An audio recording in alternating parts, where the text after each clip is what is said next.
ભારત સરકારે અમેરિકાથી થતા કપાસ પર લાગતી ડ્યુટી આજે તાત્કાલિક અસરથી નાબૂદ કરી દીધી છે અને એ ડ્યુટી ઉપર જે સેસ લાગતો હતો એ પણ નાબૂદ કર્યો છે.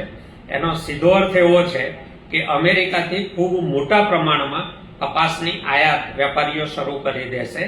અમેરિકન કપાસ ભારતીય કપાસ કરતા સસ્તો પડશે.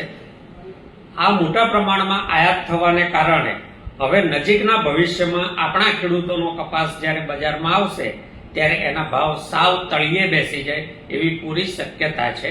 ભારત સરકારના નાણાં વિભાગનું આ કામ ભારતના ખેડૂતોના હિતની તદ્દન વિરુદ્ધ છે.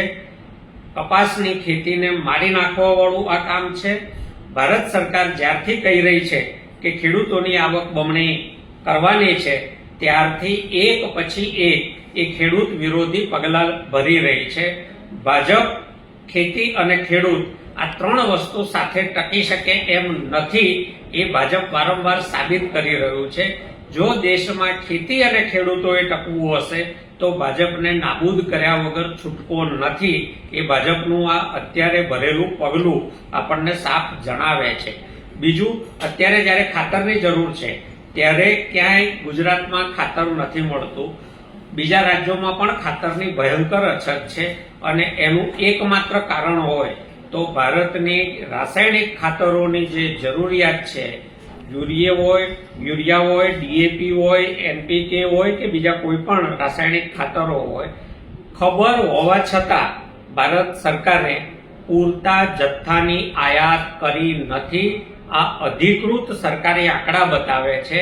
આ વર્ષે સ્ટોક જરૂરિયાતના પ્રમાણમાં લગભગ અડધો જ હતો અને એને કારણે અત્યારે આખા દેશમાં ખાતરની અછત સર્જાઈ રહી છે. સરકાર એક તરફ ખેડૂતોના હિતની મોટી મોટી વાતો કરે છે, હોર્ડિંગ લગાવે છે, જાહેરાતો આપે છે, ભાષણો કરે છે. બીજી બાજુ ખેડૂતો માટે અનિવાર્ય એવા ખાતરની સમયસર આયાત કરતી નથી.